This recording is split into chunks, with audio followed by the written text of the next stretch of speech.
Well, Dan, before we go into the closing, do you want to navel gaze about your wonderful letter a bit? Yeah, so if you haven't had the chance to kind of pick up this issue, I did get a letter that I wrote. I wrote it at 3 a.m. I was like in bed and couldn't sleep, and like I had like this to-do list on my phone of like respond to Nick Lowe talking about youth. Because Like I'm you that do. guy. Yeah. Yeah, like you do, right? And I don't know, I just couldn't sleep, and I was just sitting in bed, and I was like, let me just type something up on my phone, which is not like a humble brag kind of thing, but like I do feel pretty good about this for having written it at 3 a.m. in the morning. There you go. Somebody in the Slack said that I have a sort of New York Times editorial style that made it immediately recognizable that I wrote the letter before they got to the end of it. There you go. Dear Spider Office, I wanted to respond to Mr. Lowe's response to the letter printed in Amazing Spider-Man Volume 6, Number 57, regarding Peter's youthfulness.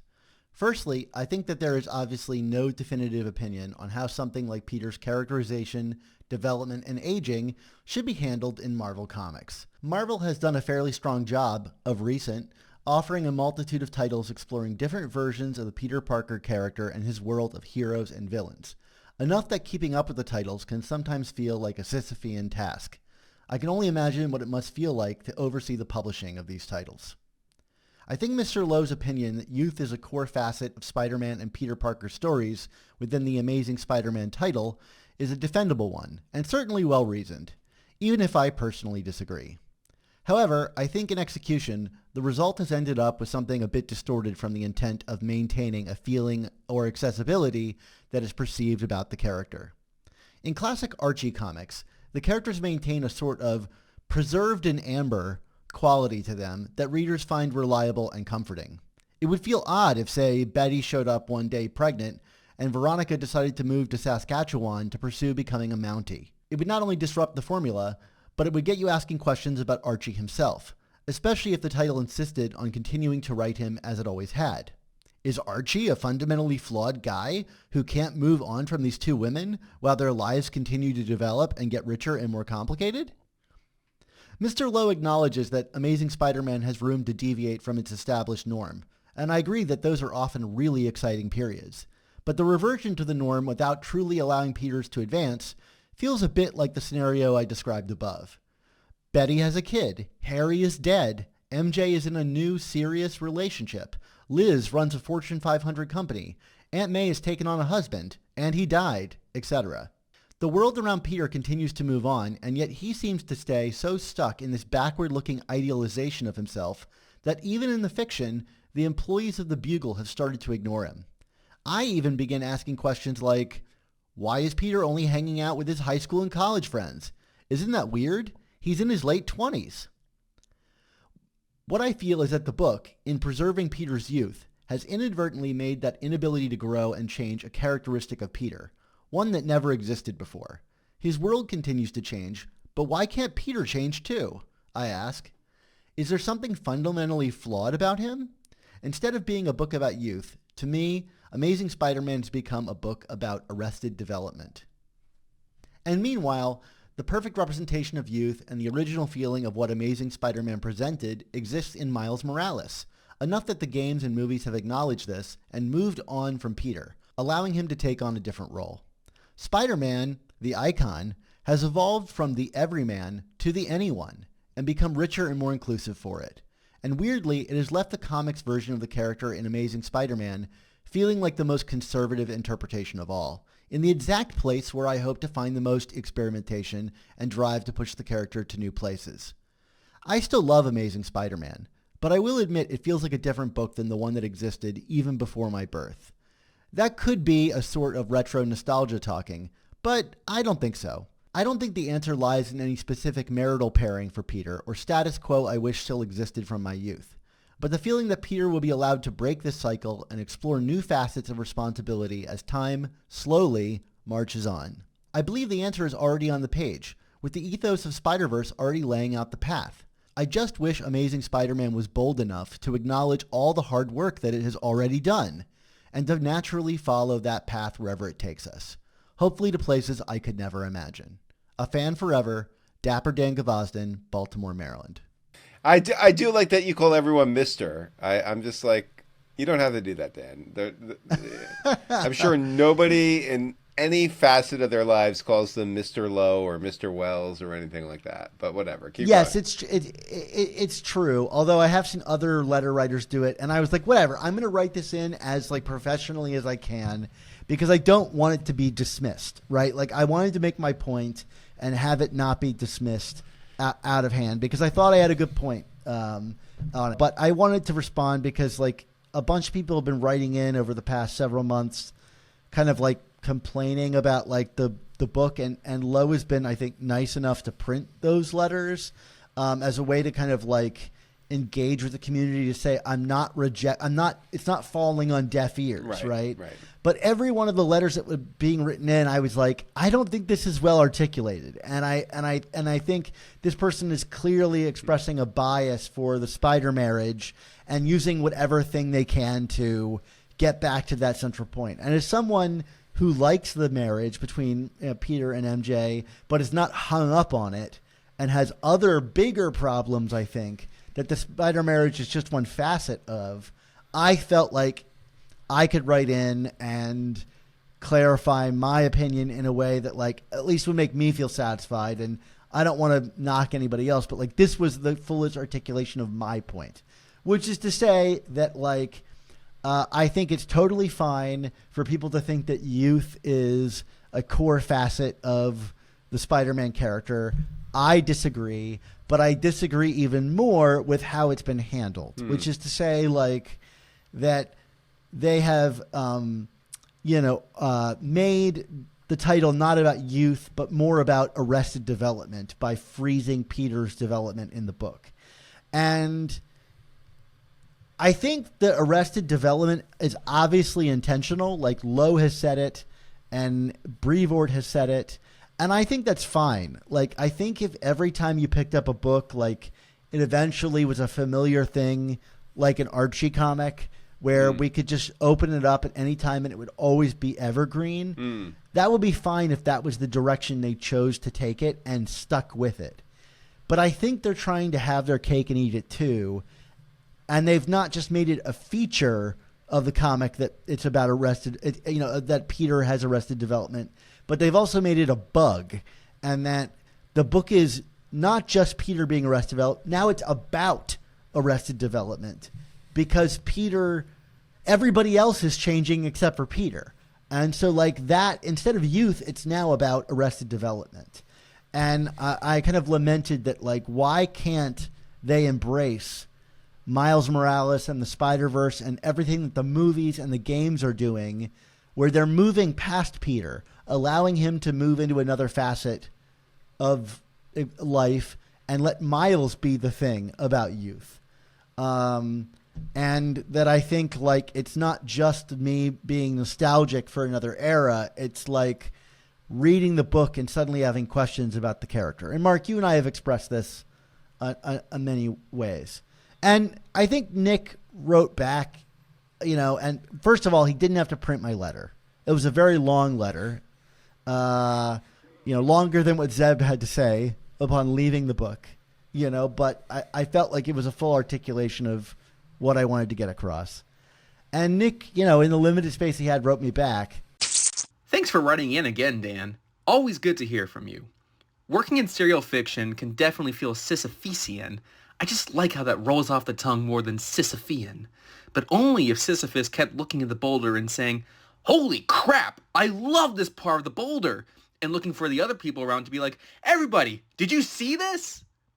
Anyway, I don't see Peter like Archie, though I want to hear about Veronica's Mountie era, as she looks great in red and would keep those Canucks in line, or like Bart Simpson or such. It's hard to compare Spidey or his like to other media. It's a fine line to walk, but Stan and Steve's Parker luck helps me come to grips with why Peter hasn't made major different life developments in my headcanon.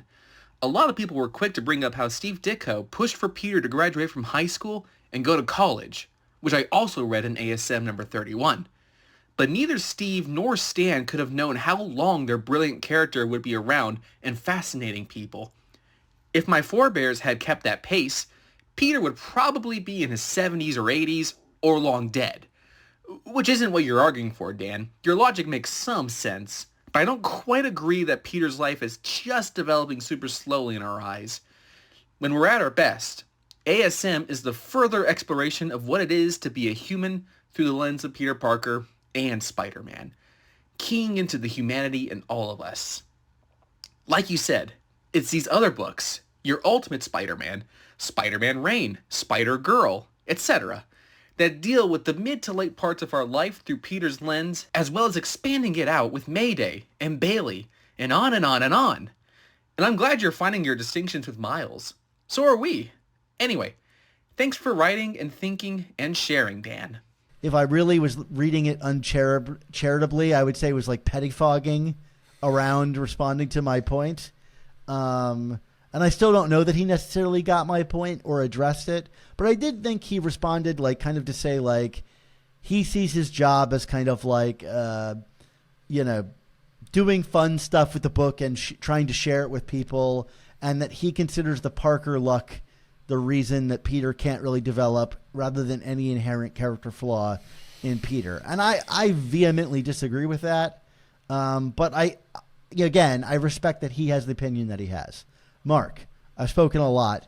What did you think upon reading my letter and Nick's response to it? I have to have opinions about your letters now, Dan. Is that what you're saying? Well, I mean, more just like in regards to like, this is a theme, a thing that, is happening in the community, like, and to have editorial comment on it only to kind of restate that, like, yeah, we are sticking with this and we are not changing it. I'm not remotely surprised by it. Like, I don't feel like they're going to get moved by any of that. This goes back to what we were talking about earlier in our episode, Dan. I think this is an editorial regime that is very stuck in its ways, and the ways of is that we are not going to move this character forward in any kind of significant way, because there is this abject fear that goes back to whatever was put into editorial's head prior to One More Day, that if we do anything too dramatic with this character, it's going to move it in a direction that we can never recover from. And so instead we're going to be, stuck in this time capsule of time, or this arrested development, if you will. Maybe I committed a little light treason, Michael. But seriously, like I don't write into the letters page. And I'm not trying to dismiss or diminish those of us on this podcast who do. But like, I think part of the reason why I don't is because I don't expect to elicit a reaction that's going to surprise or delight me. And I'm just like, okay, like they're just reaffirming what I know is their MO. And I feel that's what they did here. And, like it's good to, I worked in newspapers for many years, and there were times when I was working on a story where it was a legitimate strategy to just get the person you're talking to say the thing they're going to say. Because even though it may not add anything to the story, you just need them to say it. Because that's how you need to tell the story. And it drives people crazy because they're like, no, you need, we hear this in politics now. Like, you need to grill them and you need to make them say this. It doesn't work like that. Sometimes you just have to kind of set the person up to say the thing that they want to say, that they need to say, to advance the story so that you can eventually build on it from there. And I feel that's what your letter did here, Dan. I'm not trying to diminish it, but it's like you very eloquently laid out a lot of things, and Nick Lowe was basically just like, nope, sorry, Sisyphus, I'm out, and we're going to keep doing what we're going to do because I don't have any plans, and that has been the MO of this office for years now. We have noticed a very distinct change in approach and tone and philosophy since Steve Wacker left this book, and this is what we're getting now. And I don't think we should expect change until there is a change in editorial. Well, I actually like, and the reason I really bring this letter up in this review is because I think this letter put in this particular issue is particularly apt, right? Because this issue was full of eventually, right? That one quote, which is to say, like, for all the like forward thinking that this run had, which I think it did, like actually move stuff forward and not feel a need to put the toys back in the box for some parts of it. For some parts until of it. suddenly it did. Until suddenly it did. Right. In this final issue. And, it's like, oh, eventually. Like, yeah, okay, MJ is jackpot, but we don't actually believe in that direction for the character. And Chasm, Ben Reilly as Chasm, we don't actually believe, like, in Ben Reilly as a character. And, like, to me, like, this kind of letter being put in this issue was like, hey, let me reinforce all the problems with our editorial approach. Like, not only am I going to say it in the letters page, I'm going to demonstrate it in the pages of this comic. That, like, as much as Zeb Wells tried to do something new, we're going to undercut it every step of the way. Yeah. I mean, you could say that. I have very low expectations when it comes to the people running this book right now. And, yes, it was definitely emblematic of what we saw in this book. I think that a lot of quote unquote forward progress in this book is a bit of an optical illusion. Because I think if you actually just look at where we are versus where we were 60 issues ago, I don't think we've advanced much at all. We made one very distinct decision involving Peter Parker that we have stuck, and his relationship with Mary Jane Watson that we have stuck to. But even that in and of itself is a regressive decision that, kind of goes back to something that was made 17 years ago. So... I mean, a lot of it just feels like throwing shit against the wall. Yeah. That's where we're at, Dan. You want to write letters, go for it. More power to you. I'm not necessarily saying I'm going to write more letters after this, Sure. But like I felt like that door was opened by people's letters being like printed, and I was like, at the same way that we created this podcast, which is like you and I felt like the level-headed people in the room weren't having their voices heard. Yeah. Like we may be cranks now, but at some point we started the show because we wanted to champion like the Spider books and we felt like the sane people weren't being heard. And when I kept reading these letters in the back of the book about the MJ marriage and how dare they not like reinstate that, I was like, I need to write in and express how like that is just a symptom of a much bigger problem and articulate it. And I got a lot of really positive feedback to my letter. People have been reaching out. And so like, I really appreciated that. But I like the way you put it. It's like, sometimes you just need to have them say like out loud what it is that they actually are intending to do. Yeah, for sure. And if it provides clarity, about like whether or not people feel like they can continue to invest in this title, then so be it. Like there is no doubt where they stand on this issue in my mind, like even if they say it through kind of like half, I don't even, you know what I mean? Like they're talking in code, but it's not that. We know what the code is at this point. You know what I mean? Like there's no secret.